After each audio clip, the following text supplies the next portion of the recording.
Assalamualaikum warahmatullahi wabarakatuh. Perkenalkan, nama saya Randi Solana Sibuan dengan NIM B1A123 091.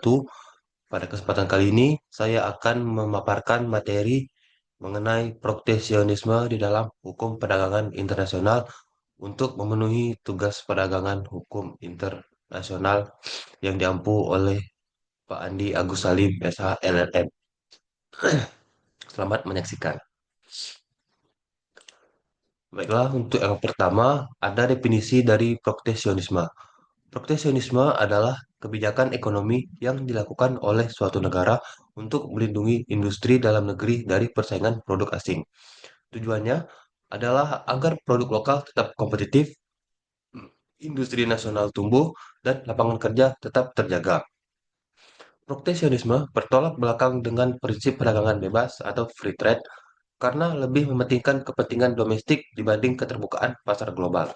Contoh yang sederhana, ketika suatu negara menaikkan pajak impor agar barang asing lebih mahal dibanding produk lokal. Baiklah, ini adalah bentuk-bentuk dari proteksionisme. Yang pertama ada bea masuk, yang kedua ada kuota impor, yang ketiga subsidi pemerintah, yang keempat standar teknis dan regulasi khusus, dan yang terakhir ada dumping gratis atau bea anti-dumping. Kemudian masuk ke kita masuk ke penjelasan. Yang pertama yaitu ada tarif bea masuk. Tarif bea masuk ini adalah pajak atas barang impor. Tujuannya agar barang luar negeri jadi lebih mahal dibanding barang lokal. Contoh, Indonesia mengenakan tarif impor lebih tinggi terhadap baja dari luar negeri untuk melindungi industri baja lokal. Kemudian ada kuota impor.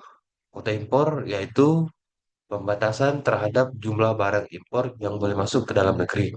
Contoh, pemerintah membatasi jumlah beras impor agar petani lokal tidak rugi saat musim panen terjadi. Yang ketiga, ada subsidi pemerintah. Subsidi adalah subsidi sendiri, maksud dari subsidi, maaf, maksud dari subsidi pemerintah adalah pemerintah memberi subsidi atau bantuan dana kepada industri dalam negeri agar mereka bisa bersaing dengan produk asing yang lebih murah. Contoh, subsidi pupuk untuk para petani lokal.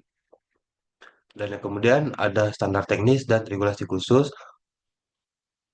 Standar teknik dan regulasi khusus dari suatu negara menggunakan standar tertentu seperti kualitas, keamanan, atau kemasan yang sulit dipenuhi oleh barang impor sehingga menghambat masuknya produk asing.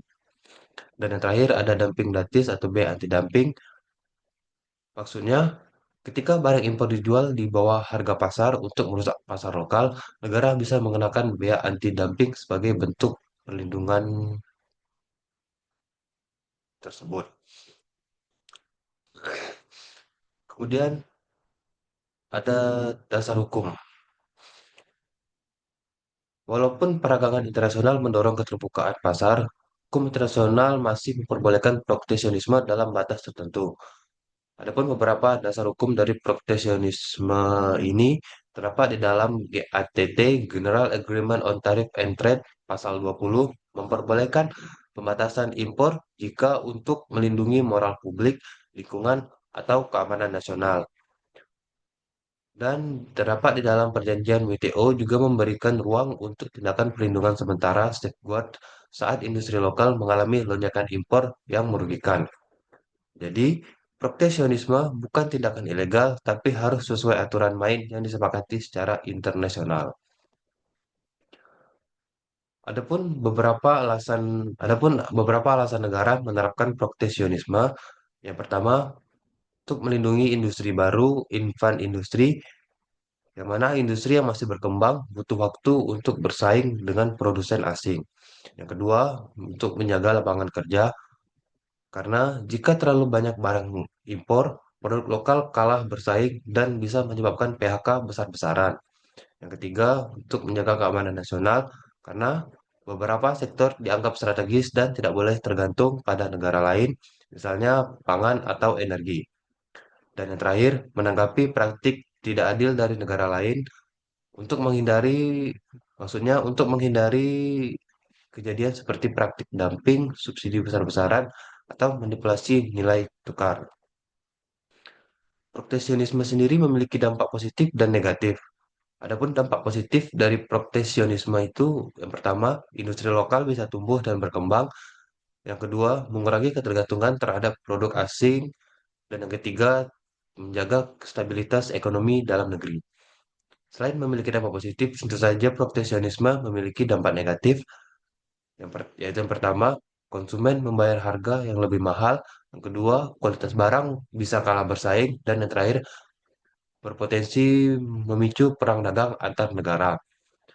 Yang seperti sudah kita ketahui contoh nyatanya yaitu perdagangan antara Amerika Serikat dan Tiongkok di mana kedua negara saling menaikkan tarif sebagai bentuk proteksinya.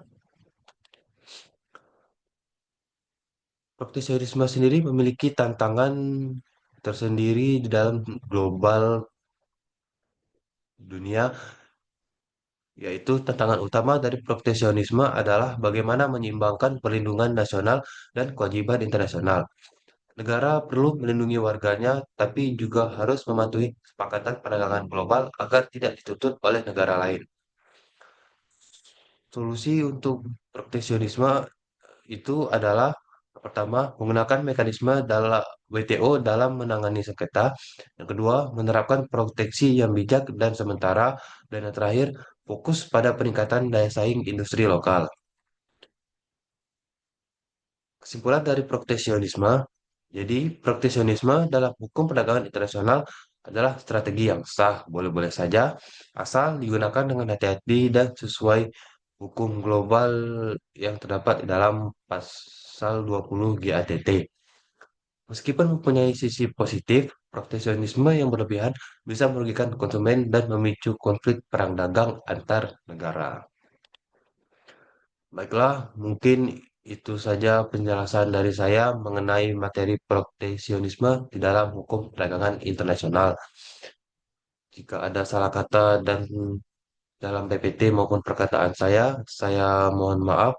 Saya akhiri. Wabillahi taufiq wal hidayah. Wassalamualaikum warahmatullahi wabarakatuh.